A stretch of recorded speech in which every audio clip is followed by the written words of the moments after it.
Most instructional coaches struggle with teacher resistance, feeling like they're forcing strategies on unwilling participants. The real issue isn't the teacher's attitude. The problem is the default coaching approach, jumping straight into doing for teachers instead of starting with inquiry and collaboration.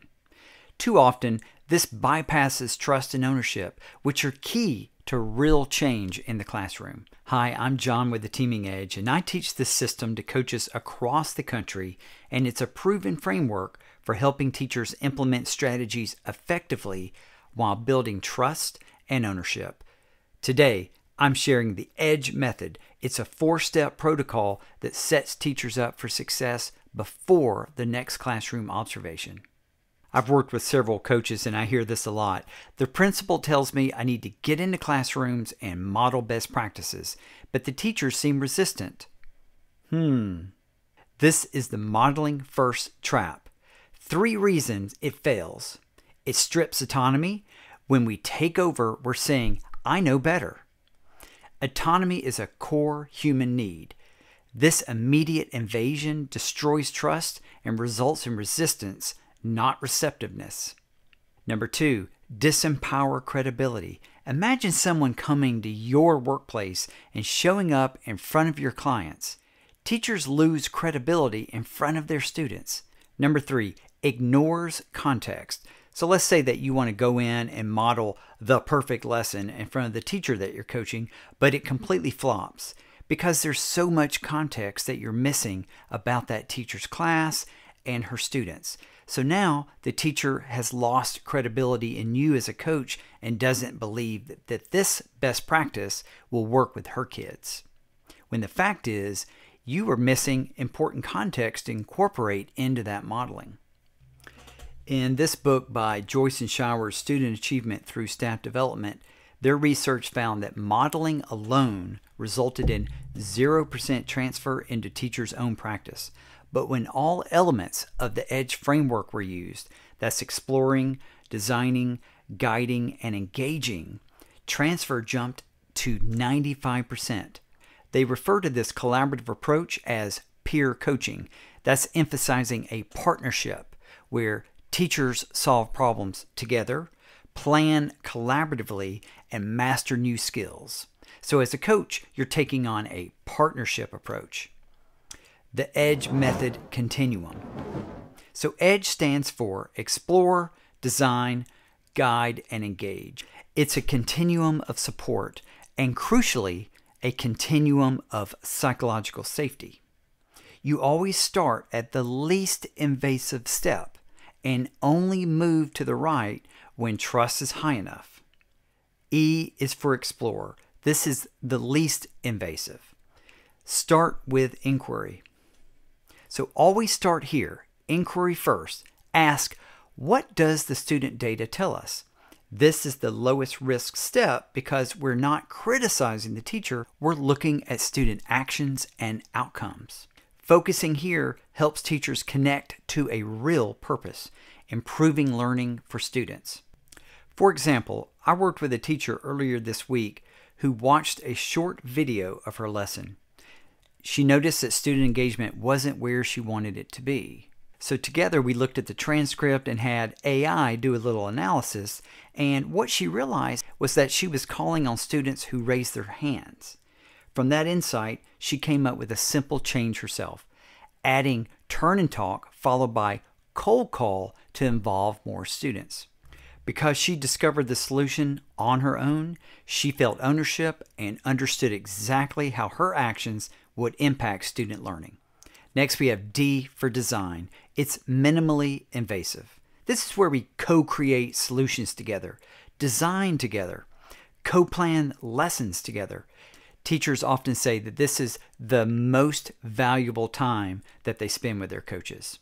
This step builds trust through shared accountability. The teacher isn't implementing your plan, they're implementing our plan.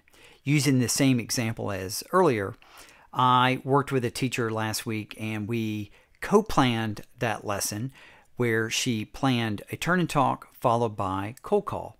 So the teacher shaped the strategies to fit her own style and context, which gave her ownership over both the plan and the way it would impact her students.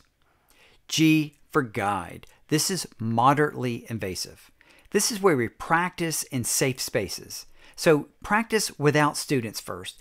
Rehearse in an empty classroom. Maybe role play scenarios.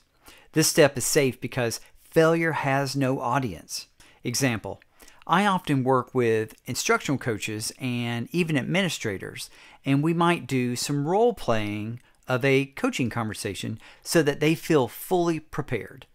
During these sessions, I provide real-time feedback, helping them understand what strategies are more or less effective and giving them the confidence to apply these practices in real situations. Then we have E for engage. This is the most invasive. Shared practice or targeted modeling. This is where modeling belongs, but only after trust has been built through explore, design, and guide. Modeling isn't wrong. Modeling first is wrong. So this step requires the highest level of psychological safety. Here are 3 options that I'd recommend. So option A, co-teaching. Both actively teach. Maybe there's station teaching or parallel teaching while maintaining teacher credibility. That's important. So students see we're in this together. Option B, a peer observation. So teachers observe colleagues implementing strategies in another classroom. They can analyze what works, ask questions, reflect on adaptations for their own context. This builds vicarious experience without putting the teacher on the spot. Then we have option C. This is the targeted modeling. I would treat this as last resort and only go in and spend maybe 5 or 10 minutes. Certainly do not take over their class. After that targeted modeling, hand it back to the teacher immediately. And a good best practice is to develop an observation form together during the design phase, and so the teacher can use that observation form when they're watching you do the targeted modeling. In a debrief, you might want to ask the teacher, what did you notice? How would you adapt this? Here are some risks to going in and modeling in a teacher's class. Perfect modeling might prompt students to say, will you be our teacher? Ouch. Yes, I've actually heard of that happening before. Another risk is modeling without knowing contextual variables, and the whole lesson can flop, reinforcing the teacher's skepticism. See, I didn't think that would work with my kids. So the takeaway, correct modeling built on trust builds confidence.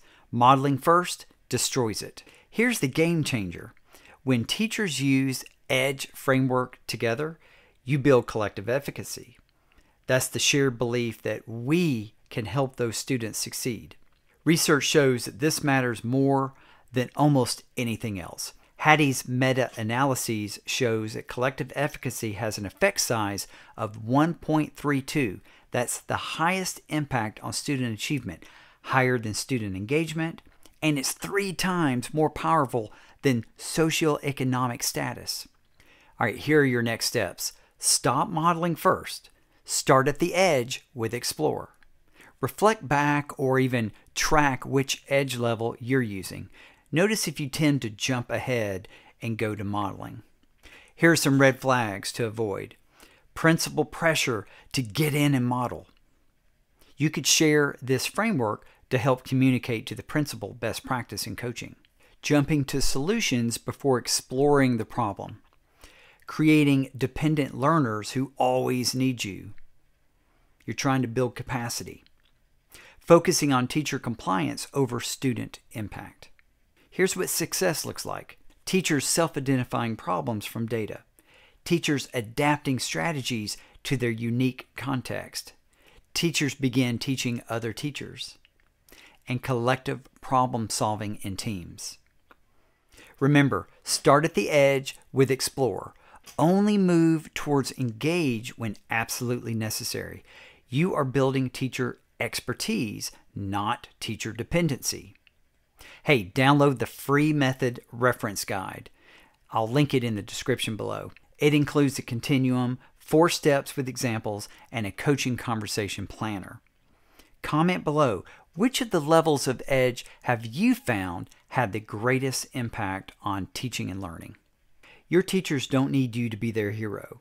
They need you to help them discover they're already heroes to themselves. That's what the EDGE method does. Hey, if you're getting value out of these videos, please subscribe and be sure to hit the notification bell. Next week, we're going to look at how to skillfully provide feedback that actually supports teacher reflection. Hey, thanks for watching. I'll see you next time.